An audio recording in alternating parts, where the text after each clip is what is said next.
কি তৈরি করতেছেন? আরো জোরে কন, জোরসে বলুন। জোর হলো না, আরো জোরে। নৌকালারা ভাবতে দেখে আমরা পলাশি রে, আর হুজুর মিছিল করতেছে কোরআনের মাহফিলে। এটা তোরকে নৌকা না রে, এইটা আল্লাহর হুকুমে একজন নবী তৈরি করা নৌকা। জোরে কোন কথা ঠিক কিনা?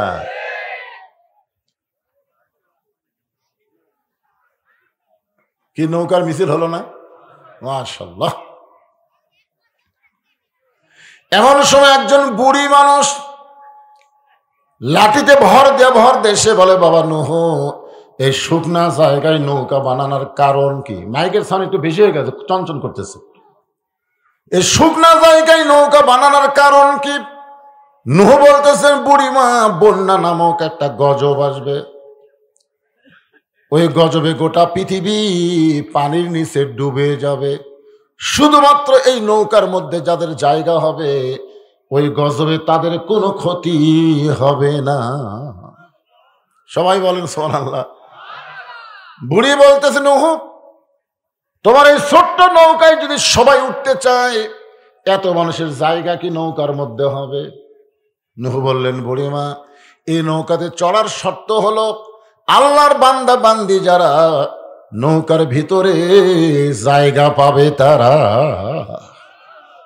শুধু নৌকায় না, আল্লাহ কোরআনে বলেন, ফাদখুলি ফি ইবাদি ওয়াদখুলি জান্নাতি। যে আল্লাহর বান্দা হলো, ও যেন তখনই জান্নাতের মধ্যে প্রবেশ করলো। ইমাম গাজ্জালি বলেন, এই আয়াতকে সামনে নিয়ে আমি সাধনা শুরু করলাম যে আল্লাহর বান্দা হলে জান্নাত, তাহলে মরা, কবর এগুলা কি? আমরা তো সবচেয়ে বেশি ভয় করি মরা ক্লিয়া। জোরে কোন কথা ঠিক কিনা? হায় হায়, কিভাবে মরণ হবি ভাই, ওরে বাবার কি কান্দে। আমার বাড়ি সেই ঢপ করছে।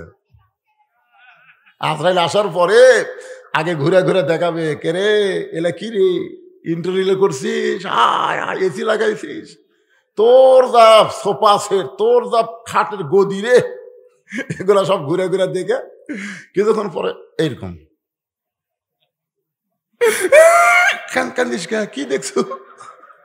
মানে এরকম করে দেখাচ্ছে যে তো এটি থেকে লিয়ে ওটি থমো।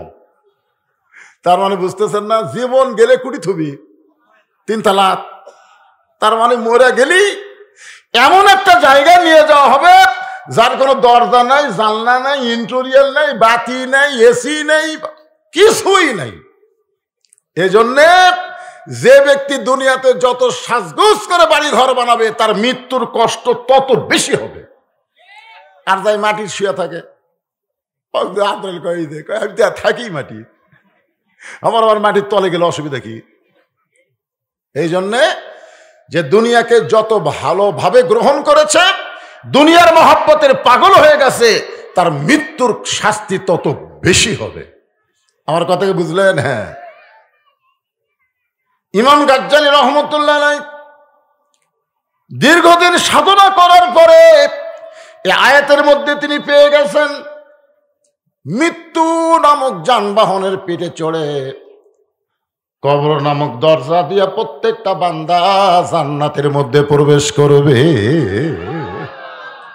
মৃত্যু হলো একটা যানবাহনের নাম। জোরে কোন কিসের নাম? আর কবর হলো জান্নাতের দরজা। ফাদখুলি ফি ইবাদি ওয়াদখুলি জান্নাতি। আপনার বলেন তো, এই হিসাবে মৃত্যু ভালো না খারাপ? কারণ মৃত্যু যানবাহনত পিরত চড়বে, যানবাহনত চড়ে কবর নামক জান্নাতের দরজা দিয়ে আমরা যাব জান্নাতে। না মরলে জান্নাতে যাওয়ার কোনো রাস্তা, মৃত্যুকে গ্রহণ করাই লাগবে। সেই মৃত্যুকে আমরা ভয় করি, মৃত্যু থেকে দূরে থাকতে চাই, অথচ মৃত্যুর মতো যানবাহন মুসলমান পেয়ে যাবে কবর নামক জান্নাতের দরজা দিয়া। তার আসল ঠিকানা আল্লাহ পৌঁছায়া দিবে। এপারে তোর বসত বাড়ি, ওই পারে তোর বাসা। মানে যতই আপনি বাসা করেন, 3 তলা, 7 তলা, 5 তলা, এগুলো সবই হচ্ছে বসত বাড়ি। ধরে কন কি বাড়ি? কথা কন না কেন, কি বাড়ি? আর ওই পারে বাসা। বাসা মানে জান্নাত। আপনার বলেন তো, এই শহরে যারা বাসা করছে এরা গ্রামের বাড়ি যে থাকবার চায়? সকালে যায়, বিকালে কয় ভাই বাসার যাবে। আরে পাগলা, তুমি তো এখানেই জন্মগ্রহণ করছো ভাই, 2-4 দিন থাকো। না না, এখানে থাকার পরিবেশ আছে, আমি বাসার যাবার চাই। তুমি যদি দুনিয়ার বাসার দিকে টান থাকে, তাহলে জান্নাত তোমার আসল বাসা, সেই বাসায় যাবার চাও না কেন? দুনিয়াটা থাকার জায়গা নাকি? দুনিয়াটা থাকার জায়গা? মুসলমানের জন্য দুনিয়া হলো সিজনুল মুমিনিন, মুমিনদের জন্য দুনিয়া হলো জেলখানা। আর আমরা দুনিয়ায় জান্নাত বানাচ্ছি। ও বাবারে, যাবো না রে। এপারে তোর বসত বাড়ি, ওই পারে তোর বাসা, ভবদরিয়ায় পাড়ি দিতে কেমনে করলি আশা, এ পাহাড়ে তোর বসত বাড়ি, ওই পারে তোর বাসা। একটু মনোযোগ দিয়ে শুনবেন। নূহ বলতেছেন, বুড়িমা, আল্লাহর বান্দা বান্দি যারা নৌকার মধ্যে জায়গা পাবে তারা। বুড়ি বলতেছে, বাবা নূহ, আল্লাহর বান্দা বান্দি হওয়ার গেলে কি করা লাগবে? নূহ বলতেছে, তাহলে আপনি স্বীকার করেন লা ইলাহা ইল্লাল্লাহু নূহু নাবিয়ুল্লাহ। আচ্ছা, আপনারা এই কলমা পড়লে কি গুনাহ হবে?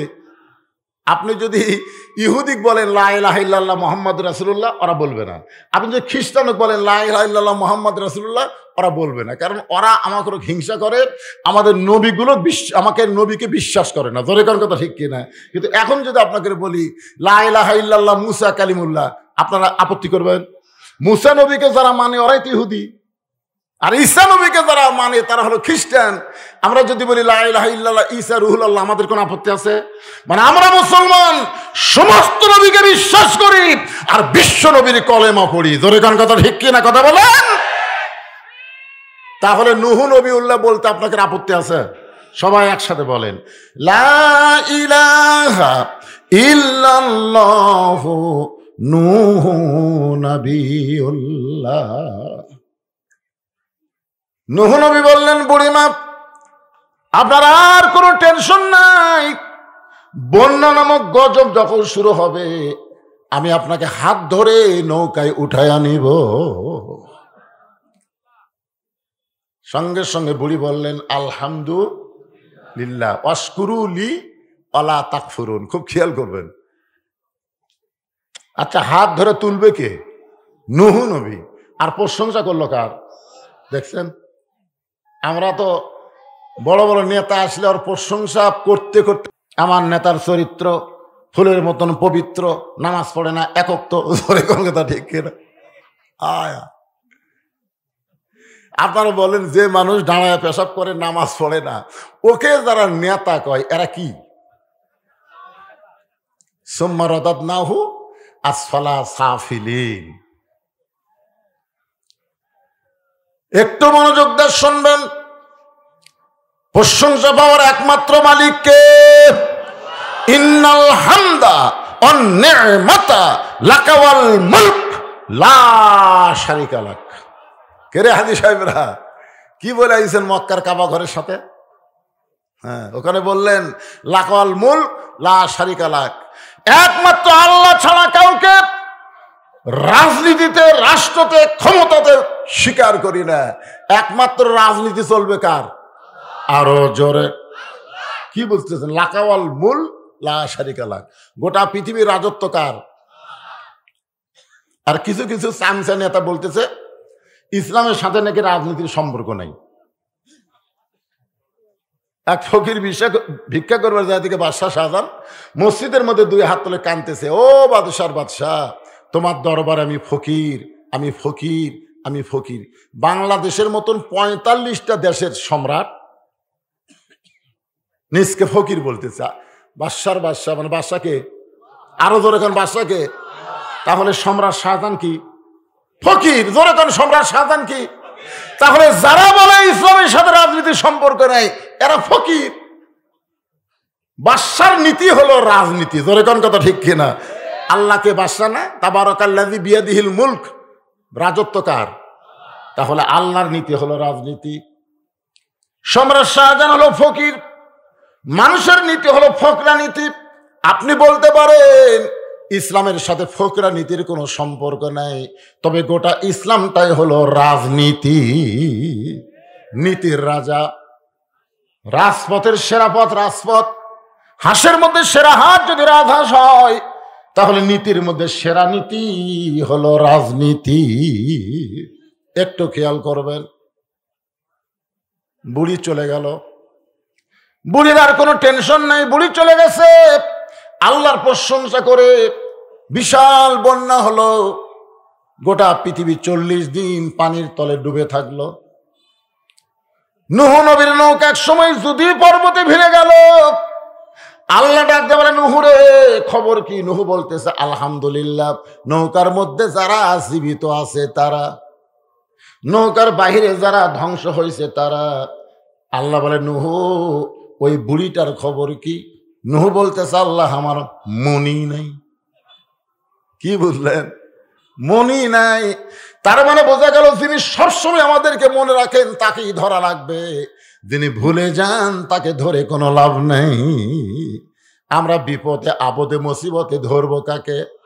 আরো জোরে, যখন তোমার কেউ ছিল না তখন ছিলাম আমি, আবার যখন তোমার কেউ থাকবে না তখন রবে আমি। মাঝখানে তুমি ভুলে গেলে। আজানটা শেষ হয়ে যাক। আজান কতক্ষণ চলবে? আজকে এখানে ঈশার নামাজ আমার আলোচনার পরে হবে। আপনাদের কোনো সমস্যা আছে? বিশাল জামাত হবে, হাজার হাজার মানুষের একটা বিশাল জামাত হবে, এই জন্য কোনো টেনশন নাই। হ্যাঁ, সবাই একটু আজানের সময় আল্লাহর জিকির করি, লা ইলাহা ইল্লাল্লাহ, লা ইলাহা, জোরে জোরে লা ইলাহা ইল্লাল্লাহ, লা ইলাহা ইল্লাল্লাহ, লা ইলাহা। কেউ যেন মনে করেন না যে আজান দিছে এখনই নামাজ পড়বো না। নামাজ আজান দিতে হয়। আর আল্লাহ রাসূল বলেছেন এশার নামাজ দেরি করে পড়াটাই আমার পছন্দ, কিন্তু উম্মতের কষ্ট হবে বলে এশার নামাজ আগা রাত্রে পড়ে, কিন্তু গভীর রাত্রে এশা পড়াটা নবী পছন্দ করে। জোরে কোন সুবহানাল্লাহ। গভীর রাত মানে রাত 12টার পর না, বিশাল ওয়াক্ত। এই 7:30 থেকে শুরু করে 12টা পর্যন্ত এশার সময় আছে না নাই? জোরে কোন আছে? কথা বলেন তো। প্রতিদিন আপনারা আওয়াল উঠতে পড়েছেন, আজকে যদি 1 ঘন্টা পরে পড়েন সমস্যা হবে? প্রতিদিন কি এখানে মাহফিল হবে? আজকে হচ্ছে, এই জন্য আজকের দিনটা 1 ঘন্টা পরে পড়েন। কোনো মনের মধ্যে যেন এদিক সেদিক নিয়ে আসেন না, শয়তান কিন্তু ধোকা দিবে। কিরে আগের নামাজ না ওয়াজ? আরে পাগলা, সারা জীবন নামাজ পড়া লাভ নাই। একবার যদি নামাজ ধরতে পারেন সেই নামাজ আপনাকে জান্নাতে নিয়ে যাবে। জোরে কোন ঠিক কিনা?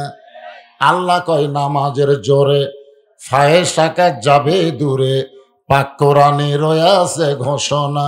এখন আকাম কুকাম নামাজ রোজা একসাথে বান্ধিয়া বোঝা, জাহান্নামে দিয়া সরওয়ানা। আজও কেন একে উঠে রে, একে উঠে রে, এই বাচ্চাগুলো উঠতে দিলেন কি আপনারা? এরকে দেখা দেখি শয়তান আপনাকে ধোকা দিবে। শয়তানের ধোকা বহু রকম, কথাটা বুঝলেন? শয়তান বহু চেষ্টা করছে মসজিদের মধ্যে ঢুকতে দিবে না, কিন্তু যখন মসজিদের মধ্যে ঢুকে গেছে তখন শয়তান দরজাত বসে কাঁদতেছে। তো শয়তানের একটা বেটা আছে, নাম হলো খান্নাস। ধরেন বেটার নাম কি? খান্নাস। বলতেছে আব্বা আপনি কান্দেন কেন? বলে এত চেষ্টা করলাম তাও যে মসজিদের মধ্যে ঢুকলো। বলতেছে বাবা মসজিদের মধ্যে ঢুকলে কি হবে, আমি একে নামাজের মধ্যে ঢুকতে দেব না। আজকে বহু মানুষ মসজিদের মধ্যে ঢোকে কিন্তু নামাজের মধ্যে ঢুকবার পারতেছে না। জোরে কোন কথা ঠিক কি না? নামাজের মধ্যে যখন মুসলমানের ঢুকবে, আল্লাহ বলেছেন ইন্নাস সালাতা তানহা আনিল ফাহশাই ওয়াল মুনকার। একমাত্র নামাজই পারে মানুষকে যাবতীয় বেহুদা কাজ থেকে, খারাপি থেকে, ফাহিশা কাজ থেকে হেফাজত করতে। এখন অনেক লোক নামাজও পড়ে আবার ঘুষ খায়, আছে না নাই? জোরে কোন আছে না নাই? আসরের নামাজে রুজু করতে চেয়েছিলেন, এমন সময় এক ব্যাগ টাকা নিয়ে একজন হাজির হয়ে গেছে। এসিলেন বলতে তোর কি সময় জ্ঞান নেই? এখন উজু করতেছি নামাজ পড়ার আগে, ওইটা হাত দিয়ে ধরবো না। তোর যদি সময় না থাকে ডয়ারের মধ্যে থিয়া যা, আগে নামাজ পড়বি, তারপরে ঘুষের টাকা নিবি। নামাজের আগেই এ রমজানের চাঁদ উঠলে দেখবেন কতগুলা ঘুষারু টেবিলের তল দিয়ে লিবি, জোরে কর কথা ঠিক না, উপর দিয়ে নেওয়া যাবে না ভাই, রোজা আসি রে, তল দে। তার মানে কি, ওই নামাজ পড়তেছে, নামাজ ধরে না। আজকে এই রজব চাঁদের শেষে কেমনে নামাজ ধরা যায়, ফাযকুরুনি আযকুরকুম দিয়ে আপনাদের কাছে আমি বলতে চাই, শোনার দরকার আছে না? দরকার আছে না? সারা জীবন পড়লো, পরীক্ষাতে ফেল করলো, ওই পড়ে লাভটা কি? এই জন্যে আজান তো এলাকার তো এক এক সময় একটা হয় নাকি, এ শেষ হয় না করে এতক্ষণ আজান দেয়। আর একটা মনে ধরলো, ও আচ্ছা আচ্ছা, যাই হোক, এই মসজিদের আজান শেষ, যেটাতে আমি জিজ্ঞেস শুরু করছিলাম সেটা আমাদের তো বন্ধ হচ্ছে, হয় নাই? দিতে পারে অনেক সময় মাদ্রাসা মসজিদের ছাত্রদের লেখাপড়ার জন্য আজান পরে দেয়, এরকম আছে না নাই? মাদ্রাসা মসজিদ যেরকম আমার মাদ্রাসার মসজিদে আজান আমরা সব জায়গায় এসা হওয়ার পরে 1 ঘন্টা পরে দেয়, কারণ ছাত্ররা আজান দিলে তো নামাজ পড়বার যাবে না, এই জন্য 1 ঘন্টা পরে আমরা আজান দিই। আজকেও মনে করবেন এটা একটা মাদ্রাসা, জোরে কোন ঠিক কিনা? আপনার হলেন ছাত্র, কিছু সময়ের দিন আমি হলাম ওস্তাদ। এটা মাদ্রাসা মসজিদ মনে করে 1 ঘন্টা পরে হবে, অসুবিধা আছে? কথা কোন অসুবিধা আছে? জামিল মাদ্রাসা আজান কি এখন হচ্ছে? 1 ঘন্টা পরে হবে, কারণ আগে শিখাও, 7 বছর থেকে আমাদের তালিম দেওয়া লাগবে, জোরে কোন কথা ঠিক কিনা? আগে শিখাও, তারপরে ধরো। তো না শিখতে ধরবা, 1 লোক কালে সমান এরকম লোক তোলে। আমি করলাম নামাজ শেষ করে, কে ভাই এটা কি? তো কাই হুজুর সবাই করে, আমিও করি, মানে সগলি তোলে, ওইও তোলে। কি শিখছে? ওই কথা কেন শিখছে? ওই চটকান মারতেছে, তার মানে কি? হিন্দু বলতেছে, কে ভাই তোমাকে মসজিদে ধার ধার মাঝে মধ্যে যাই, তোমাকে ইমাম যে সামি আল্লাহুল ইমান হামিদা কয়, হামিদা কার বউ? তো মুসল্লি বলতেছে, ভাই আমিও শুনি রে, মনে হয় ইমামের বউ হবি না চাচি হবি, কে যে হবি? আপনারা বলেন তো, হামিদা কারো নাম? হামিদা মানে কি এরে জানে না। এইরকম বহু লোক নামাজ পড়তেছে, কিন্তু কাম হবি না তো। একটু মনোযোগ দিয়ে শুনবেন, কোন জায়গায় কথা রাখছে মনে আছে আপনাদের? আপনারা ভুলে গেল, আল্লাহ পাক আমাকে ভুলাই দিবে না। জনগণের হেদায়েতের স্বার্থে আল্লাহ যেন আসল কথাগুলো বলার তৌফিক দেয়, জোরে বলেন আমিন। ওয়াশকুরুলি ওয়ালা তাকফুরুন। আল্লাহ বলে, নূহ রে, ওই বুড়িটার খবর কি? নূহ বলতেছে, আল্লাহ আমার মনই নেই। অনেকে কয় না, হুজুর আমার কোনো চিন্তা নাই, আমি বাবা ধরছি, আমি পীর সাহেব ধরছি, হুজুর আমার কোনো টেনশন নাই হুজুর। অনেকে বাবা কাবা ধরার লোক আছে না নাই? জোরে করে আছে না নাই? এই কিছুদিন পর যাওয়া শুরু হবে, ট্রাকত করে গরু নিয়ে, ট্রাক ভর্তি গরু। কেরে বাবা কোথায় যাচ্ছেন? হুজুর দোয়া করবেন, বাবার দরবারে যাচ্ছি। বাপ মা কয়, বুড়া বুড়ি আছে হুজুর, বুড়া বুড়ি আছে। বাপ মা হলো বুড়া বুড়ি, আর ওই বাবার দরবারে যাচ্ছে। আপনার বলেন তো, আর জন্মের ঠিক আছে?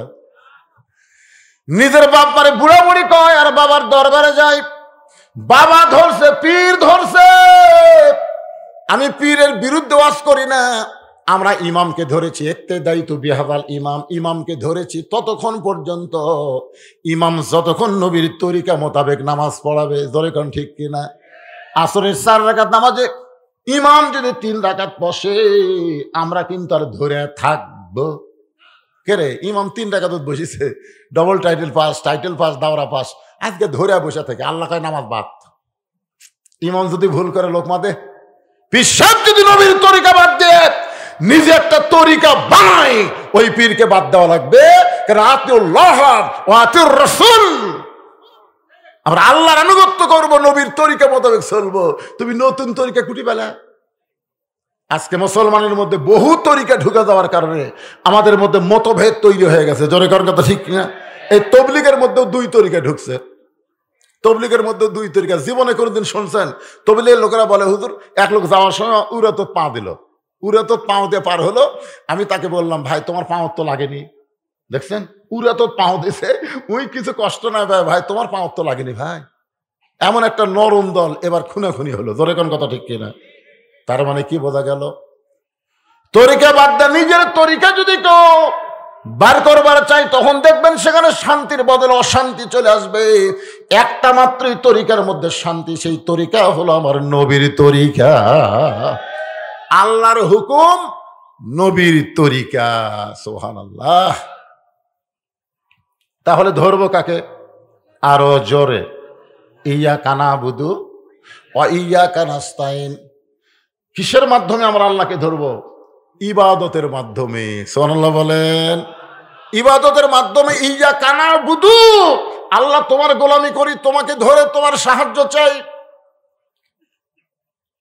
আল্লাহ বলে নূহ রে, তাহলে বুড়িটার খবর কি? নূহ বলতেছে আল্লাহ বন্যার পানিতে সবাই ধ্বংস হয়ে গেছে, ওই বুড়িটাও ধ্বংস হয়ে গেছে। আল্লাহ বলে নূহ আজগুবি কোনো কথা বলা যাবে না, কথা বলতে গেলে তদন্ত করে কথা বলা লাগবে। কিছুদিন আগে ফেসবুকে দেখলাম যে ইউনূস সরকার পলাছে। এই পলানার কথা শুনে তদন্ত না করে আওয়ামী লীগের কয়জন একটা বিএনপির বাড়ি আর একটা জামাতের বাড়ি ভাঙবার গেছে। আপনারা দেখছেন? মানে তদন্ত না করে ভাঙবার গেছে, আরে পিটুল খাসে কে রে পাগলা ইউনূস পলানার যায়। চিন্তা করছেন? তদন্ত করা লাগবে ভাইজান, তদন্ত না করে কোনো কথা বলা যাবে। আজকে ফেসবুক হয়ে গেছে গুজব, কতগুলো গুজব লিগ আছে, মাঝে মধ্যে গুজব ছেড়ে দেয়। এই সার্জিস পলাছে, হাসনাত পলাছে, ই পলাছে, ওই পলাছে, পরে দেখা যাচ্ছে একজনও পলায়নি, সিনা টান করে খাড়া হয়ে আছে। জোরে কোন কথা ঠিক কিনা? বর্তমান বাংলাদেশে আজগুবি কথা বেশি চলতেছে। জোরে কোন ঠিক কিনা? হ্যাঁ, আজগুবি। একটু মনোযোগ দিয়ে শোনেন। আল্লাহ বলে নূহ আজগুবি কোনো কথা বলা যাবে না, তদন্ত করো। নূহ নবী তদন্ত করতে গিয়ে দেখে বুড়ি তো দূরের কথা, বুড়ির ঝুবড়ি বাড়িটাও পর্যন্ত কিছুই হয়নি, গোটা পৃথিবী ধ্বংস হয়ে গেছে। অথচ বুড়ি তো দূরের কথা, বুড়ির ভাঙ্গাচুরা বাড়িটাও পর্যন্ত কিছুই হয় নাই। নূহ নবী ডাক দিলেন, বুড়ি মা। সঙ্গে সঙ্গে বুড়ি টোপলা নিয়ে হাজির। সুবহানাল্লাহ। আল্লাহ বলেছেন, ইয়া আইয়ুহাল্লাযীনা আমানুত্তাকুল্লাহা হাক্কা তুকাতিহি ওয়া লা তামুতুন্না ইল্লা ওয়া আনতুম মুসলিমুন। কত জিনকে কত কি দিলাম, যাবার কালে একজন আরো দেখা না পাইলাম। ও আমার সাদের মালা যায় রে ছিঁড়ে, রইব না আর বেশি দিন তোদের মাজারে। ডাক দিয়েছেন, জোরে কন, ডাক দিয়েছেন আল্লাহ আমারে। কখন ডাক দিবে? কতক্ষণ না কেন, কখন? আপনারা দিন তারিখ জানেন নাকি? যেভাবে চলাফেরা মনে হচ্ছে দিন তারিখ জানেন। বুড়ি যদি বলতো বাবা নূহ তুমি যখন আইসো একটু দেরি করো, আমি সাইজ হই, আমার টাং টোপলা যা আছে এগুলো সব তো গোছান লাগবে, বাবা তুমি একটু বসো। কিন্তু না, যে ডাকছে বুড়িমা টোপলা নিয়ে হাজির। নূহ বলে বুড়িমা কই রেডি হয়ে আছি বাবা, রেডি হয়ে আছি। কারণ যখনই ডাকবে তখনই পাবে। মুসলমান রেডি হয়ে থাকতে হবে, মরার সময় মুসলমান হয়ে মরা লাগবে। জোরে কোন কথা ঠিক কিনা? রেডি হয়ে থাকতে হবে। আপনি কি যাওয়ার জন্য রেডি হচ্ছেন? যে সাইজ কেবল 3 তলা করে 4 তলা রড বার করতে হচ্ছেন, আপনি যাবেন? আপনার তো যাওয়ার মতন সাইজ না। 4 তলা করে তারপরে করে খালি উপর দিকে তাকা থাকেন। 2 ঘরের ফেরেশতা কয় তুই উপর দিকে তাকালে হোক চাপা লাগে রে, তাকালে হোক চাপা লাগে রে পাগলা, নিচের দিকে তাকা। আজকে মানুষ নিচের দিকে তাকান ভুলে দেখলো উপর দিকে তাকাচ্ছে। আপনি বলেন তো যত উপরে তাকান আপনাকে যাওয়া লাগবে কোটি? সত্য কথাগুলো বলেন ভাই। জাত সাকারাতুল মাউত হক, মৃত্যুর চাইতে বড় সত্য আর কিছু নাই। জোরে কোন কথা ঠিক কি না? এই সত্য কথা বলতে বাঁচতেছে কোন জায়গায়? যাবেন না? যাওয়া লাগবেই। এই জন্য আমাদেরকে রেডি হয়ে থাকতে হবে। যে কোনো সময় আমাদের ডাক পড়তে পারে, যে কোনো সময় ডাক পড়তে পারে। আল্লাহ বলেছেন মুসলমান না হয়ে তোমরা মৃত্যুবরণ করো না। মুসলমান হয়ে যদি মরতে চায়, বর্তমান যেই বাংলাদেশ চলতেছে এই বাংলাদেশ রাখা যাবে না, বাংলাদেশকে পাল্টান লাগবে। মানুষের কোনো আইন চলবে না, আমার আল্লাহর কোরআন আইন দিয়ে বাংলাদেশ চলবে। এখন অধিকাংশ মুসলমান মুনাফিক হয়ে মরতেছে, কারণ মসজিদের মধ্যে আল্লাহর আইন, সমাজের মধ্যে মানুষের আইন, আপনারা বলেন তো, মসজিদে আপনি আল্লাহর আইন মানলেন, আওয়ামী লীগ, বিএনপি, জাতীয় পার্টি, জামাত এক কাতার করলেন, আর মসজিদ থেকে বার হয়ে 14 দল 20 দল হয়ে গেলেন। অথচ আল্লাহ বলতেছেন ওয়াতাসিমু বিহাবলিল্লাহি জামিআন ওয়া লা তাফাররাকু, তোমরা দলাদলি করো না, তোমরা একতাবদ্ধ হও। আল্লাহ নবীর ব্যাপারে তোমাদের মধ্যে কোনো মতভেদ থাকবে না। মসজিদ যেমন আল্লাহর বিশ্বাস করো, গোটা বাংলাদেশও আল্লাহর বিশ্বাস করা লাগবে। তাহলে কি দেখাচ্ছেন? হুজুরে দেখতেছেন না এই সাইটে এগুলো সব আমার হুজুর, আমি একটা বাসার থাকি আর 10টা ভাড়া দিছি। ওই সাইটে আমার ভাইয়ের, ওই সাইটে আমার চাচার। তো সবাই যদি তোমাকে হয় আল্লাহর, আল্লাহটা দেখবার গেলে 2 মিনিট হাঁটা লাগবে হুজুর। 2 মিনিট হাঁটাতে মসজিদের সামনে যা বলতেছে, এখানেও আল্লাহর কিছু ছিল না হুজুর, এখানেও আল্লাহর কিছু ছিল না। আমার চাচা দয়া করে আল্লাহ 10 শতক দান করছে, আর আমরা টাকা পয়সা দিয়ে দোতলা বেনে দিছি। ফেরেশতাকে আল্লাহ, এই দেশের নাম কি? এই দেশে তোমার মতন গরিব কেউ নাই। ওর চাচা দান করছে দেখে জায়গা পাচ্ছ, আর ওরা টাকা দিয়ে ঘর বেনে দিছে। আরে পাগলা, তোমার 5 তলা বিল্ডিং করতে তুমি একটা দিনও ভিক্ষা করলা না, তুমি একদিনও বললা না ভাই আমার 4 তলা 4টা গেছি ভাই 10 বস্তা সিমেন্ট চাই। তুমি কোনোদিনও মানুষের কাছে একটা পয়সা চাওনি। নিজের টাকাতে তুমি যদি 5 তলা 7 তলা বিল্ডিং করতে পারো, আর আল্লাহর ঘর করতে গিয়ে তুমি এত ফকির হলা কেন? তোমার কাছে যখন যা বলতেছে ভাই মসজিদে 10 বস্তা সিমেন্ট লাগবে ভাইজান, 10টা বস্তা সিমেন্ট লাগবে, তখন আপনি বলতেছেন ভাই বাড়ি করতে গিয়ে হাত টান পড়ে গেছে, বাসা করতে গিয়ে হাত টান পড়ছে ভাই, আমি দিবার পারতেছি না। 2 কান্দের ফেরেশতাকে আল্লাহ, এই শয়তানের কান্দর থেকে আমরা লেখমু কি? যেই বাড়ি থাকতে পারবে না, সেই বাড়ি করতে গিয়ে ওর টান পড়ে গেছে দেখে মসজিদে 10 বস্তা সিমেন্ট দিল না, এর কান্দ আমরা লেখমু কি? এই শয়তানের কান্দ আমরা থাকবো না। আল্লাহ কয় থাক থাক থাক, এই মুসলমান হবি না মুনাফিক হয়ে মরবি, মরার সময় তোরা সাক্ষী নিয়ে আমার কাছে আসবি। কি আজকে যদি আপনাকে বলা হয় যে মসজিদের জন্য কিছু দেন তো, দেব না, দান বাক্স যেই মুখের সামনে গেছে, ওর পকেটের দিকে খেয়াল করে দেখছে 500 টাকা আছে, 200 টাকা আছে, 100 টাকা আছে, 10 টাকা নাই। যেই 10 টাকা নাই মারিয়া দিছে, চৌচো করে 2 জন পার হয়ে গেছে।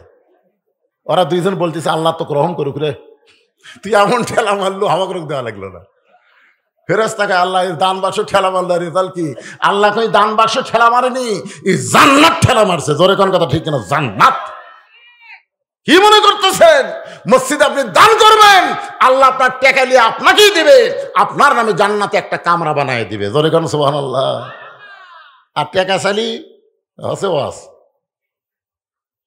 না দেন, অসুবিধা নেই। কি দরকার ভাবজান, মসজিদে কি দরকার?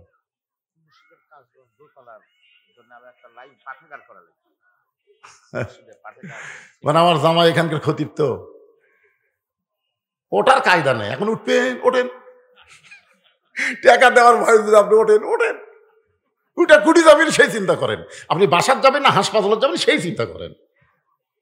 মানুষ তো যাওয়ার নিয়তে বহু জায়গা যায়, কিন্তু যাওয়া তো হয় না ভাই, হাসপাতালে কাতরায়। ধরে কোন ঠিক কিরে, কিরে হাসপাতালে কেন? তুই না শ্বশুর বাড়িতে যাবি? কামারে ভাই শ্বশুর বাড়িতে যাবার শাশুর ভাই, কিন্তু অটো ভ্যান মেরে দিছে ভাই, অটো ভ্যান মেরে দিছে, পাগলা তো কাল্লা হাসপাতাল নিয়ে যাবি, বাড়ি যাবো তো টাকা দেওয়ার ভয় লাভ দাও টেনশন। দেখি আজকে আপনারা কোথায় যাওয়ার ধরেন, বাসার যান না হাসপাতালে যান, এটা আজকে দেখা হবে। আমি ওয়াজ করতেই থাকবো, অসুবিধা নাই, ওয়াজ আমার চলবে। আমার ওয়াজের পরে আজকে সারা জামাত হবে ভাইজান, কিন্তু মসজিদ কমিটির লোকজনকে বলবো একটু ব্যাগ নিয়ে রুমাল নিয়ে আপনারা ভিতরে যাবেন, আমার ওয়াজ চলতেই থাকবে, আর আল্লাহর পাগলেরা দান করতেই থাকবে। সোনাল্লাহ, যার যেমন সাধ্য হয়, যার যেমন সাধ্য হয়, যে পারবে 1000 টাকা 10 টাকা দিয়ে আপনি দায় সারা কাম করতে পারবেন না, আবার যে 10 টাকা দিবার পারবেন আপনি দিবেন, আল্লাহ ওইটাই আপনার জন্য কবুল করে নিবে। তাই ব্যাগওয়ালাদের বলবো একটু একটু ভিতরে নামেন। আর আপনাদের মধ্যে এরকম যদি কেউ থাকে যে হুজুর আমরা এই ব্যাগের মধ্যে দেবো না, আপনার হাতে 10,000 5,000 টাকা দেবো, তাহলে তারা এই দিক দিয়ে এসে দিবার পারেন, অসুবিধা নেই। মসজিদ কমিটির লোকেরা যদি দান করতে চান, আপনারাও 5 মিনিটের মধ্যে আদায় কমপ্লিট করে আমি যাব। বুড়ি কিন্তু টোপলা নিয়ে খাড়া হয়ে আছে, জোরে কোন কথা ঠিক কি না? আজকের বিষয় হলো ফাযকুরুনি আযকুরুকুম ওয়াশকুরুলি ওয়ালা তাকফুরুন। লিল্লাহি তাকবীর। এটা কোন বাসার রে? আজকের মাহফিলের সম্মানিত বিশেষ অতিথি আমার বন্ধুবর আবুল বাশার সাহেব 20,000 টাকা ধরে বলেন মারহাবা। ভাইজান একজনও ওঠেন না, টাকা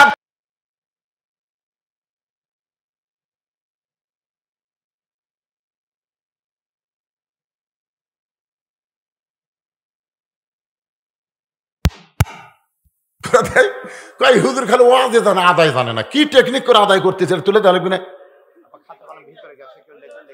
তুলছে মাশাআল্লাহ, আদায় তুলবে। যে বক্তা খালি ওয়াজ জানে না, আদায়ও জানে। অনেকে আমাকে বলে হুজুর আপনি আদায় করে পারেন, কিন্তু আমি যে করি এটা দেয় না। ভিতরে খাতা কলম নিয়ে গেছে, আপনার যদি শরম লাগে ভিতরেই লোক গেছে, আপনার তার সাথে লিখে দেবেন, অসুবিধা নেই। ব্যাগের আদায় কমপ্লিট হয়ে গেছে, এখন আবার আলোচনা। নূহ নবী বললেন বুড়িমা বন্যা গজব শেষ হয়ে গেছে, গোটা পৃথিবী ধ্বংস হয়ে গেছে, কিন্তু আপনার ঝুবড়ি বাড়িটাও কিছু হয় নাই, আপনারও কিছু হয়নি। ও বুড়িমা আপনি গোপনে এমন কি আমল করেছেন যে আমল করার কারণে আল্লাহ পাক আপনাকে হেফাজত করেছে? গোপন আমল। নূহ নবী বললেন বুড়িমা এমন কি আমল করেছেন যে আমল করার কারণে আল্লাহ তাআলা আপনাকে হেফাজত করলো? বুড়ি বলতেছে নূহ রে, তুমি যখন আমাকে গজব শুরু হওয়ার আগে হাত ধরে নৌকায় উঠাবার চাইলাম, সেই সময় আমি কিন্তু তোমার প্রশংসা করি নাই, আমি প্রশংসা করেছি কার? ইমানের কলেমা গ্রহণ করার সাথে সাথে, ইমানের কলেমা লা ইলাহা ইল্লাল্লাহ নূহ নবীউল্লাহ এই কলেমা গ্রহণ করার সঙ্গে সঙ্গে আমার ইমান আমাকে বলে দিয়েছে বুড়ি রে, দুনিয়ার সবাই সবাইকে ভুলতে পারে, কিন্তু আল্লাহ কোনোদিন কাউরে ভোলে না। তাহলে আমরা জিকির করব কার? আরো জোরে, জোরসে বলুন। দাও দাও করে আগুন জ্বলতেছে, চড়কের উপরে আমাদের জাতির পিতা হযরত ইব্রাহিম বসে আছে, আর রশি ধরে বাবা আজর টানতেছে, রশি ধরে টানতেছে ছেলেকে বাঁচানোর জন্য না, আগুনের মধ্যে ফেলে দেওয়ার জন্য। আগুনের মধ্যে ফেলে দেওয়ার জন্য বাবা আজর রশি টানতেছে, নিচে দাও দাও করে চুলার আগুন জ্বলতেছে, ইব্রাহিম নবীর চোখ দিয়ে দর দর করে পানি পড়তেছে। এমন সময় ফেরেশতা জিবরাইল বলে নবী গো এমন করে আপনি কাঁদবেন না, আল্লাহ আমাকে 600 পাখা দিয়েছে, একটা পাখার বাতাস দিব গোটা আগুনের চুলা সাগরের মধ্যে গিয়ে নিভে যাবে। আমাদের জাতির পিতা বললেন জিবরাইল তুমি কি মনে করতেছো আমি আগুনের চুলার ভয়ে কাঁদতেছি?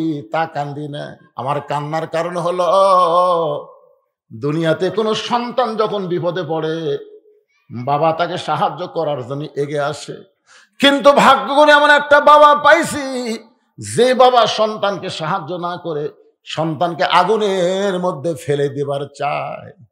ইব্রাহিম এই কথা শোনার সঙ্গে সঙ্গে জিবরাইল বলে নবী গো আপনার বাবা যতই চড়ক টানুক রশি টানুক আপনাকে আগুনের মধ্যে ফেলে দিবার পারবে না, আপনি কেন বাবার চিন্তা করে কাঁদতেছেন?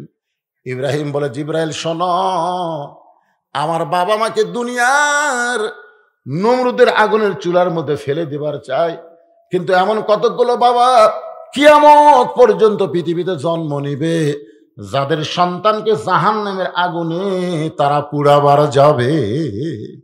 এমন কতগুলো বাবা আজকে বাংলাদেশে আছে নিজে খালি নামাজ পড়ে, ছেলেগুলো নামাজ পড়ে না। এরকম বাপ আছে না নাই? জোরে কথা বলেন না কেন?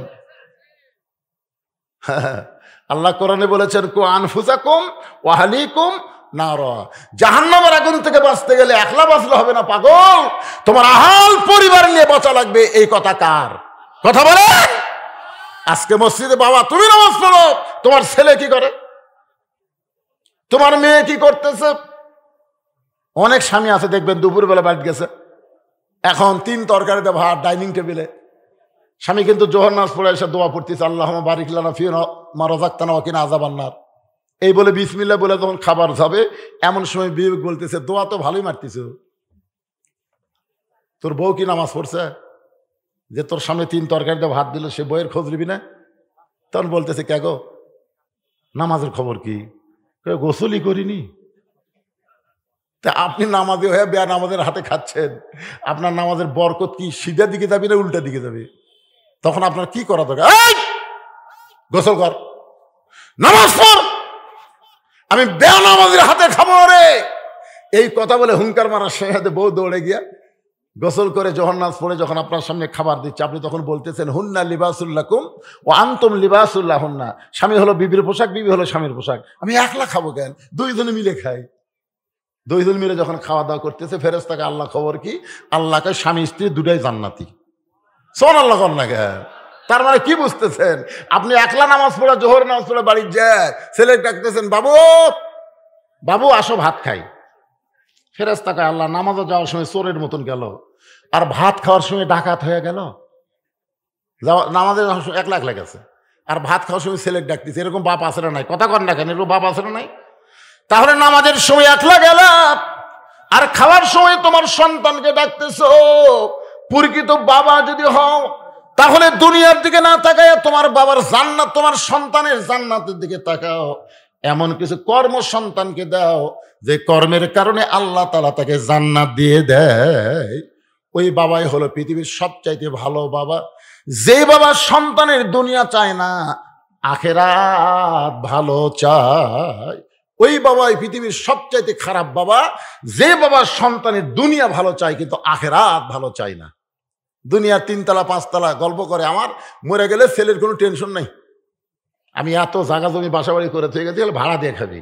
হায় হায়, মরে গেলে সন্তানের কোনো টেনশন নাই। কিন্তু তোমার সন্তান যখন মরে যাবে তখন তোমার খবর কি? তোমার খবর কি?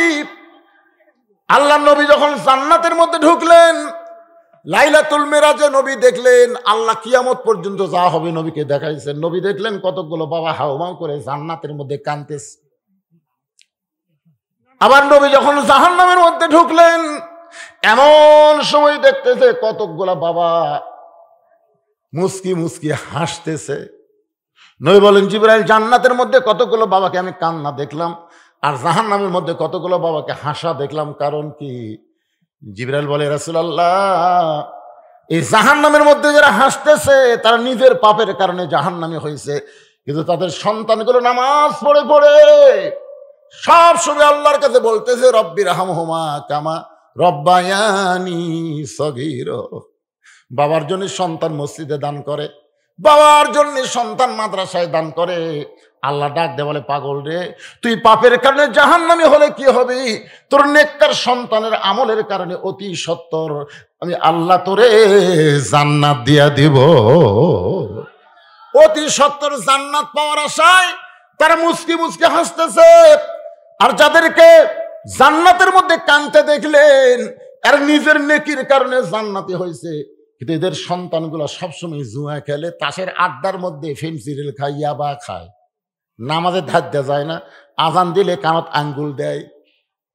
আল্লাহ কয়, পাগল, তুই নেক কাজ করার কারণে জান্নাতি হলে কি হবে? সন্তানকে মানুষ করতে পারিস নাই, অমানুষ দুনিয়াতে রাইখা এসেছিস। এই সন্তান যত পাপ করতেছে, পাপের একটা অংশ তোর আমল নামার মধ্যে ঢুকতেছে, অতি সত্বর আমি আল্লাহ তোকে জান্নাত থেকে জাহান্নাম দিব। এখন চিন্তা করেন, আপনি যদি জান্নাত পান, সন্তানের কারণে আপনাকে জাহান্নামে যাওয়া লাগবে। আবার আপনি যদি জাহান্নামেও যান, সন্তান যদি ভালো হয়, ওই সন্তানের কারণে আল্লাহ পাক আপনাকে জান্নাত দিয়া দিবে। সুবহানাল্লাহ কয় না বারে? আচ্ছা, আপনার কি রাগ করছেন? রাগ করছেন কি? আইডিয়া বানাতে যাবেন না বেটা বানাবেন? এখনই সিদ্ধান্ত নেন। এখন তো বড় হয়ে গেছে, এখন কিছু কবার গেলে ওই যেভাবে তাকায় মানে খাবি। এই জন্য রাসূল কত 7 বছর টাকা ধরো, 7 বছরে কিছু কয়নি, এখন 22 বছরে নামাজ পড়বো না, পড়বো না, এই কথাটাই বাপের থেকে আগে আসে। বাপ আস্তে আস্তে মায়ের কাছে যায়, তোমার ছেলে এরকম হলো কেন? তুমি লাইদে করছে। এই জন্য ইসলামের নিয়মগুলো খেয়াল করবেন। 7 বছর থেকে নামাজের তালিম দিবেন, 10 বছর থেকে যাবার না চালে ঘাড় ধরে পাকলিয়ে যাবেন। 10 বছরের বাচ্চা ঘাট ধরলে কিছু করে পারবে? কিন্তু 22 বছর ঘাট ধরে যাবেন, একটু রাগ করে করলে আপনার দিকে 1 ধাপ আগে আসে, আপনি 2 ধাপ পিছনে যান। একটু মনোযোগ দিয়ে শুনবেন। জিবরাইল বলে, ওগো আল্লাহর নবী, আপনি যদি চান, আল্লাহ আমাকে 600 পাখা দিয়েছে, একটা পাখার বাতাস দিব, গোটা আগুনের চুলা সাগরের মধ্যে গিয়ে নিভে যাবে। সঙ্গে সঙ্গে আমাদের জাতির পিতা হযরত ইব্রাহিম, ফাযকুরুনি আযকুরকুম, আগুনের চুলার উপরে বললেন, হাসবি আল্লাহু নিমাল ওয়াকিল অনিমাল মাওলা অনিমান নাসির। আল্লাহ কা, ইব্রাহিম, আগুনের চুলার উপরে তুমি আমাকে স্মরণ করলে, আমার প্রতি ভরসা করলে, আমার প্রতি তাওয়াক্কুল করলে, আগুনের কোনো শক্তি নাই, শক্তি হলো আল্লাহর, এ বিশ্বাস করে তুমি চড়কের উপরে বসে আছো, তুমি আগুনের মধ্যে পড়বা না। তুমি আমাকে স্মরণ করার কারণে আমি তোমাকে স্মরণ করে বললাম, কুলনা ইয়া নারু কুনি বারদাও ওয়া সালামান আলা ইব্রাহিম। তাহলে সবসময় স্মরণ করবেন কাকে? আরো জোরে। আচ্ছা, ফাযকুরুনি আযকুরকুম দিয়ে আপনাদেরকে আমি জিকির স্মরণের কথা বললাম। এখানে একটা আয়াত আপনাদের সামনে তেলাওয়াত করা হবে, ইন্না নাহনু নাযালনা যিকরা ওয়া ইন্না লাহু লাহাফিজুন। আল্লাহ তাআলা এই গোটা কোরআনকে জিকির হিসাবে নাজিল করেছে। কোরআন হেফাজতের দায়িত্ব কার? সবাই বলবেন, হেফাজতের দায়িত্ব কার? এখন আপনারা বলেন তো, এখানে জিকির মানে কি? এর আগে ফাযকুরুনি আযকুরকুম, জিকির মানে স্মরণ করা, কিন্তু এখানে জিকির মানে কি? এইটার উপরে সামান্য কথা বলি। আমার আজকে বক্তব্য সব মারাত্মক কথা, খুব খেয়াল করবেন। আমরা যখন কোরআনের ওয়াজ করতে যাই তখন কি বলি? আউযু বিল্লাহি মিনাশ শাইতানির রাজিম বলি না? আচ্ছা, কেন বলেন? কারণ এই কোরআনের মাধ্যমে শয়তান আমাদের সবচাইতে বড় ধোঁকা দিচ্ছে। আজকে কিন্তু বাংলাদেশের কোনো দল কোরআনের বিপক্ষে না, কিন্তু কোরআন অনুযায়ী চলার বিপক্ষে। জোরে কোন কথা ঠিক কিনা? সারা জীবন কোরআন পড়েনি, কোরআনের বিরুদ্ধে চালন করছে। ওই নেতা যখন মরে গেল, আমরা কতগুলো হুজুর যায় তার রুহের মাগফিরাতে কোরআন খতম দিয়ে দোয়া করি, রব্বানা যালামনা। আল্লাহ কয়, পাগলারা, কোরআন মরা মানুষের জন্য নয়, কোরআন হলো জীবিত মানুষের হেদায়েতের খোরাক। জোরে কোন কথা ঠিক কিনা? জীবিত অবস্থায় কোরআন থেকে হেদায়েত নিল না, মরার পরে কোরআন তেলাওয়াত করে জান্নাতে থুই আসবে। ইন্না নাহনু নাযালনা যিকরা ওয়া ইন্না লাহু লাহাফিজুন। এখানে জিকির মানে হলো উপদেশ। জিকির মানে কি? কোরআনকে আল্লাহ তাআলা উপদেশ হিসাবে নাজিল করেছেন। কি উপদেশ? এক বক্তা ওয়াজ করছে, বিপদে বন্ধুর হাত ধরলে বন্ধুর লাভ হয়। বিপদে বন্ধুর হাত ধরলে কি হয়? বন্ধুর লাভ হয়। এক বন্ধু ওয়াজ শুনছে, আর এক বন্ধু আসে নাই। ওই বন্ধু এখানে ওয়াদা করছে, আমার বন্ধু যখনই বিপদে পড়বে আমি বন্ধুর হাত ধরবো, তাহলে তো বন্ধুর লাভ হবে। কিছুদিন পরে দেখতেছে যে বন্ধু ওয়াজ শুনবার আসেনি, ওই বন্ধু আর হিন্দু মারামারি করতেছে। হিন্দু একটা মারে আর বন্ধু একটা মারে, এর নাম কি? মারামারি। তখন হুজুরের ওয়াজ খেয়াল হচ্ছে যে বিপদে বন্ধুর হাত ধরলে বন্ধুর লাভ হয়। ওই দৌড়ে যায় আর বন্ধুর দুই হাত চাপা ধরছে, ওই সুযোগে হিন্দু গোটা দেখ মেরে চলে গেছে। তখন কয়, কে রে, তুই তো আমার বন্ধু, তুই তো আমার শত্রু না। এতক্ষণ ওই একটা মারে, আমি একটা মারি, তুই কোত্থেকে দৌড়ে আসে আমার হাত ধরলো আর এই সুযোগে দুটো মেরে চলে গেল। তখন বলে, এই জন্যই তো হুজুরের ওয়াজ শোনা ঠিক লয় রে, হুজুরা কি কয় আর কি হয়। আপনারা বলেন তো, হুজুর কি উপদেশ দিল? বিপদে বন্ধুর হাত ধরা মানে কি? হাত চাপে ধরা। বিপদে বন্ধুর হাতের সাথে হাত মিলে শত্রু দমন করা। জোরে কোন কথা ঠিক কিনা?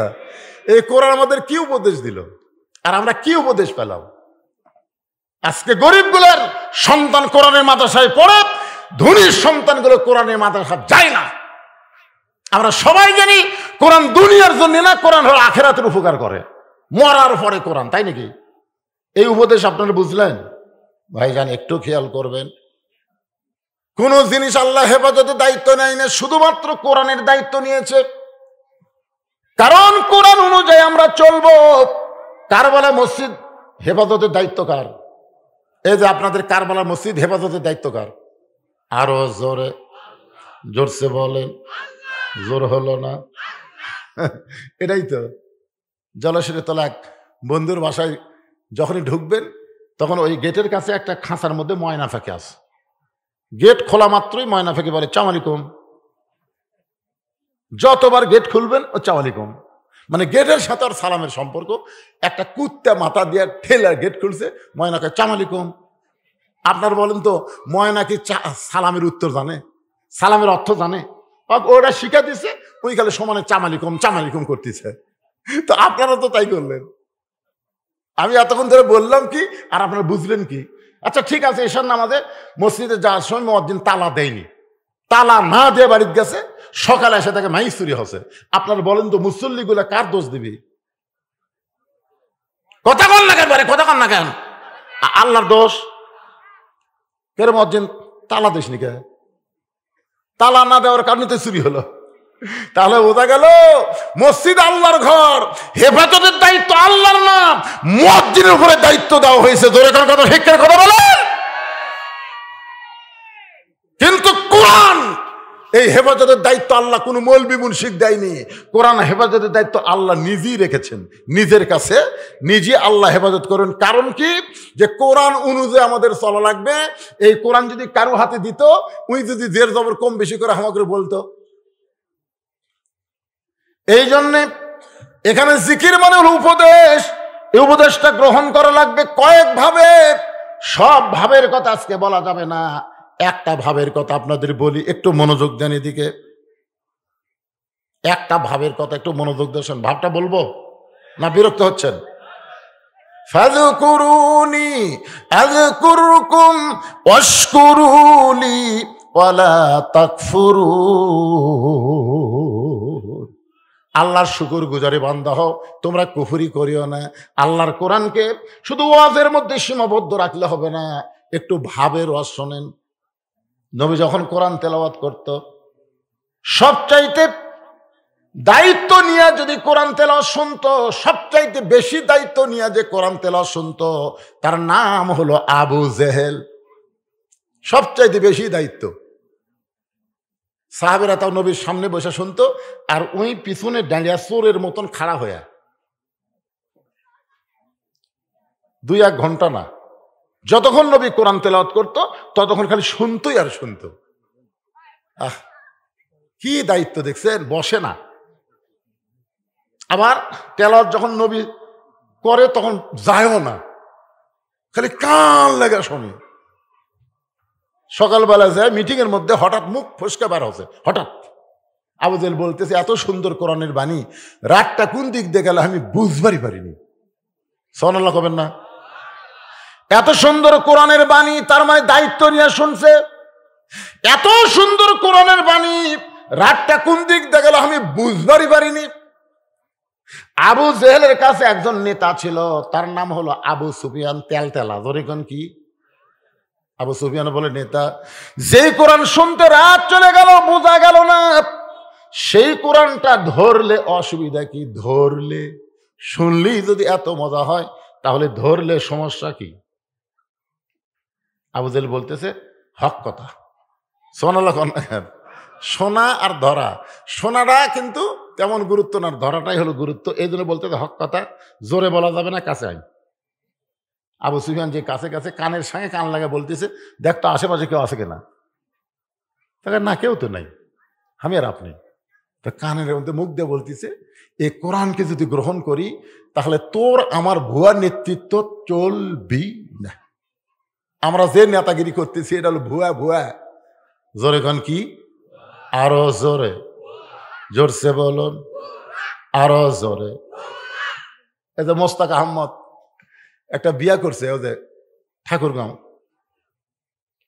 খুবই অল্প বয়সের একটা মেয়ে, ওই লাইব্রেরিতে গেছে বই কিনবে, 21শে বই মেলাত গেছে, সব কয় মোস্তাক আহমদ ভুয়া ভুয়া।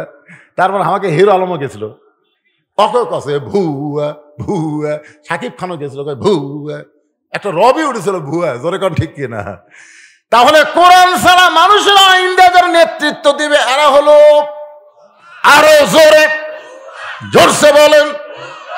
আবু জেহেল বলতেছে, তোর আমার নেতৃত্ব চলবে না, আসল নেতা হয়ে যাবে আব্দুল্লাহর এতিম পোলা। খালি মসজিদের মধ্যে তারা নেতাগিরি করবে না, সমাজের নেতাও তারাই হয়ে যাবে।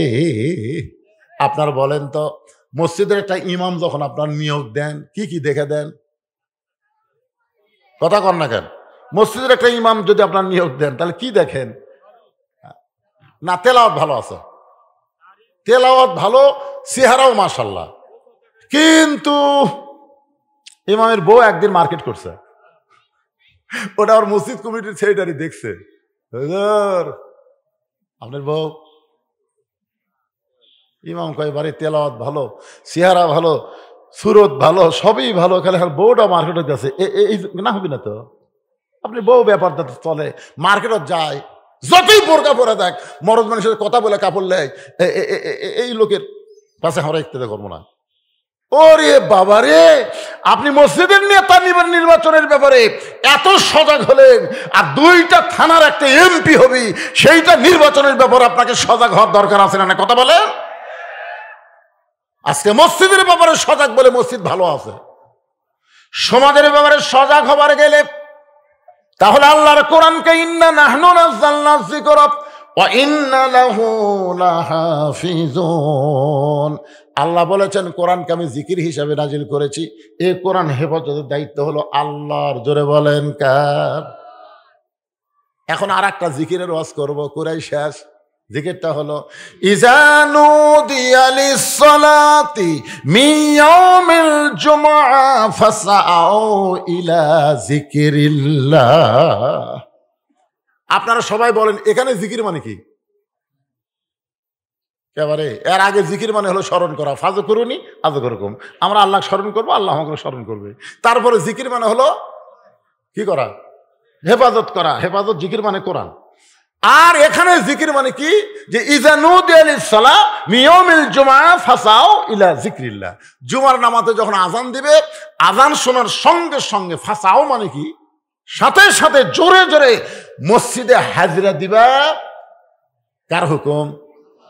কিসের জন্যে? জিকির করার জন্যে। এই জিকির মানে নামাজ। যেরকম এই জিকির মানে কি? সবাই বলেন না কেন জিকির মানে কি?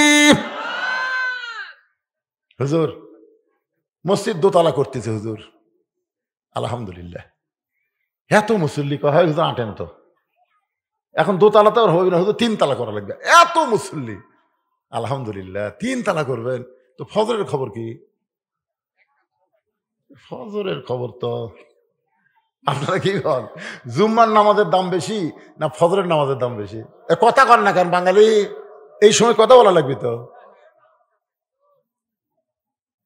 মান তারাকা সালাতু মুতাম্মিদান ফাকাত কাফারা, এই যে হাদিসটা, একক তো নামাজ তরক করলো, আল্লাহর সাথে কুফরি করলো, এই হাদিসটা আমি দেখলাম, এই হাদিসটা নবী 5 ওয়াক্ত নামাজের ব্যাপারে বলেছে। 5 ওয়াক্ত নামাজের ব্যাপারে রাসূল বলেছে লা সালাতা লা ঈমানা, যার নামাজ নাই তার ঈমান নাই। এটা কিন্তু জুম্মার নামাজ না, এটা হলো 5 ওয়াক্ত। লা সালাতা লা দীনা, যার নামাজ নাই তার কোনো ধর্মই নাই। তো ফজরের খবর কি? হুজুর শীতের দিন তো মুসল্লি ঘুমিয়ে গেছে 1 কাতার। আচ্ছা জোহরের খবর কি? বলে অফিস আদালতে গেছে। আসরের খবর কি? হাট বাজারে গেছে হুজুর। মাগরিবের খবর কি? বাজার টাজার করেছে, সব জিনিসের দাম বেশি, চিন্তা ভাবনা করতে। এশার খবর কি? ফজর ওজা এশাও তাই। খামাকা 3 তালা, এই যে জুমার দিন সবার শেষ আগে যায়, ওই শালাকের জন্য 3 তালা করা লাগতেছে। আপনারা বলেন তো, যারা শেষে আসা আগে যায় এরা কি মুসল্লি? এ মনোযোগ দিয়ে শোনেন যুবকেরা, কারবার এলাকার যুবকেরা মনোযোগ দিয়ে শোনো, এরা মুসল্লি না, এরা হলো ফাওয়াইলুল লিল মুসাল্লিন। এরা আল্লাহর সাথে ঠাট্টা করার জন্য মসজিদ আসে 7 দিন পর। জোরে কোন কথা ঠিক কিনা? কতগুলো রমজান মাসে দেখবেন আল্লাহর সাথে ঠাট্টা করবে, আসে মসজিদ ঢুকায় গল্প করবে। এই যে ভাই ওদের বনানির ধারে এক মসজিদে 8 রাকাত হচ্ছে রে, 4-5 লাগতাম দরকার সালাম। তুই 8 রাকাতের পার্টি তুই 20 রাকাতের মধ্যে ঢুকলি কেন? তুই 8 রাকাতের পার্টি তুই 20 রাকাতের মধ্যে ঢুকলি কেন? এরকম কতগুলো লোক আছে না নাই? আর বাপ এটি হাত বাঁধা নামাজ পড়ছে, আর দাদাও এটি হাত বাঁধা নামাজ পড়ছে। ওই সৌদি আরবে 3 বছরে চাকরি করবার গেছিল, চাকরি করে এসে হাত পাও ফাঁক করে দাঁড়াছে। কে রে তোর বাপ? এটি। তোর দাদা? এটি। তুই এটি হাত গেল কে? সৌদি আরবে দেখছি। দেখার নাম ইসলাম না তো, জানার নাম, তারপরে মানার নাম। জোরে কোন কথা বলেন না কেন? একটু মনোযোগ দিয়ে শুনবেন ভাইজান। ইযা নুদিয়া লিস-সালাতি মিন ইয়াউমিল জুমআ ফাসাউ ইলা যিকরিল্লাহ, এই জিকির মানে হলো নামাজ, সপ্তাহ অন্তর 7 দিন জুমার নামাজ। এই নামাজই শুধু নামাজ পড়লে হবে না, এই নামাজের আগে যে খুতবাটা আছে এই খুতবাটা মনোযোগ দিয়ে শোনা লাগবে। জোরে কোন কথা ঠিক কি না? আপনার বলেন তো, বাইতুল্লাহ আল্লাহ হেফাজত করলো, আবাইল পাখি দিয়ে আল্লাহ হস্তি বাহিনীকে ধ্বংস করলো, কিন্তু বাইতুল মুকাদ্দাসে পর্যন্ত 42,000 শিশু বাচ্চাকে ওরা হত্যা করলো। এখন পর্যন্ত মুসলমান বাইতুল মুকাদ্দাস দখল করতে পারলো না। তাহলে বাইতুল্লাহর জন্য আল্লাহ যদি আবাবিল পাখি দিয়া আব্রাহা বাদশাকে ধ্বংস করে, তাহলে একই আল্লাহর ঘর বাইতুল মুকাদ্দাস, সেখানে এত মুসলমান জীবন দেয়, এখন পর্যন্ত আল্লাহ কেন মুসলমানকে বাইতুল মুকাদ্দাস ফেরত দেয় না? আপনারা বলেন এর মধ্যে কারণ আছে না নাই? এই কারণটা আপনারা জানবেন জুমার দিনে খতিবের কাছে, ইমামের কাছে। আর এইটা জানার এত বেশি গুরুত্ব, কারণ 3 দিকে ফাটা কেষ্ট মিঠুন চক্রবর্তী বলেছে, 3 দিকে হলো ভারত, একদিকে হলো বঙ্গোপসাগর। যদি ভারত ইচ্ছা করে বাংলাদেশকে 15 দিনের মধ্যে দখল করবে। ভারত বাংলাদেশকে দখল করবার চায়, বাংলাদেশকে নিয়ে ষড়যন্ত্র করতেছে। খতিব সাহেব এই কথাগুলো আপনাদের বলবে। এই ষড়যন্ত্র মোকাবেলা করার জন্য মুসলমানের অস্ত্রের নাম কি? মুসলমানের অস্ত্রের নাম হলো নারায়ে তাকবীর দিয়ে মালওয়ানের বাচ্চাদেরকে বাংলাদেশ থেকে খেদায় দেওয়া। তাই বলে বাংলাদেশে যারা আছে তাদের বিরুদ্ধে না, কিন্তু আমাদের বাংলাদেশের উপরে মাতব্বরি করে আমরা তাদের বিরুদ্ধে। ধরে কোন কথা ঠিক কি না? কথা বলেন। ইয়া আইয়ুহান নাবিয়্যু হারযিল মুমিনিনা আলাল কিতাল। ওগো নবী, খালি জামাতবদ্ধ হয়ে নামাজ শিখালে হবে না। যে কোনো সময় ভারত বাংলাদেশকে আক্রমণ করতে পারে, আর বাংলাদেশ যদি আক্রমণ করে দোয়া দিয়ে দরুদ দিয়ে বাংলাদেশকে রক্ষা করা যাবে না। ওই মালওয়ানদের বিরোধ করা লাগবে। এই হুকুম কার? আরো জোরে বলেন। এটা কি 5 ওয়াক্তের মধ্যে পাবেন? এটা জুমার দিনে খতিব সাহেব আপনাদের বলবে বর্তমান বাংলাদেশ কি পজিশনে আছে, সামনে কি পজিশনে আমাদের যাইতে হবে, কিসের মাধ্যমে আমরা চলবো। ইমানের বলে বলিয়ান হয়ে আল্লাহর কোরআনের হুকুম অনুযায়ী, আইন অনুযায়ী আমরা যদি চলতে পারি, পৃথিবীর কোনো শক্তি নাই মুসলমানকে দমায় রাখতে পারে। জোরে কোন কথা ঠিক কি না? ইমাম সাহেব জুমার দিনে বলবেন, ফালিয়াবুদু রব্ব হাযাল বাইত আল্লাযী আত'আমাহুম মিন জু'ইন ওয়া আমানাহুম মিন খাউফ। সমস্ত মুসল্লি যখন বার হবে, আপনারা একটু থামেন, থামেন। এই ঘরের মালিক, এই ঘরের মালিকের যদি আপনারা গোলামি করতে পারেন, ফালিয়াবুদু রব্ব হাযাল বাইত, এই ঘরের মালিকের যদি আপনারা গোলামি করতে পারেন, তাহলে আল্লাহ সাথে সাথে আপনাকে 2টা পুরস্কার দিবে। কয়টা? 1 নম্বর পুরস্কার হলো, ভারত যদি চিনি না দেয়, ভারত যদি আলু না দেয়, ভারত যদি পেঁয়াজ না দেয়, আপনাকে কোনো অভাব হবে না। আল্লাহ বলেছেন রিজিকের দায়িত্ব ভারতের হাতে না, রিজিকের দায়িত্ব আমার আল্লাহর হাতে। জোরে কোন কথা ঠিক কি না? যাবতীয় দারিদ্র ক্ষুধামত দূর করে দিবে আল্লাহ। আর একটা পুরস্কার হলো, যাবতীয় ভয় ভীতি থেকে আল্লাহ নিরাপত্তা দিবে। এই ঘরের মালিকের যদি গোলামি করেন, ওরা অ্যাটম মারবি, হাইড্রোজেন মারবি, আমাকে বাংলার মাটির পরে মিষ্টি তরমুজ হয়ে যাবে। ওই ভারত মারবি বোম, বাংলাদেশকে হত্যা করার জন্য বোম মারবি, কিন্তু মাটির পরে তরমুজ। হুজুর গাঁজা খড়ি লয় পাগলা।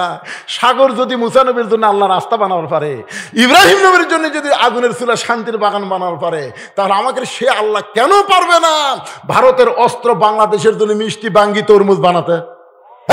পারবি কে পারবে না? ওয়ামানাহুম মিন খাউফ, ওয়ামানাহুম মিন খাউফ।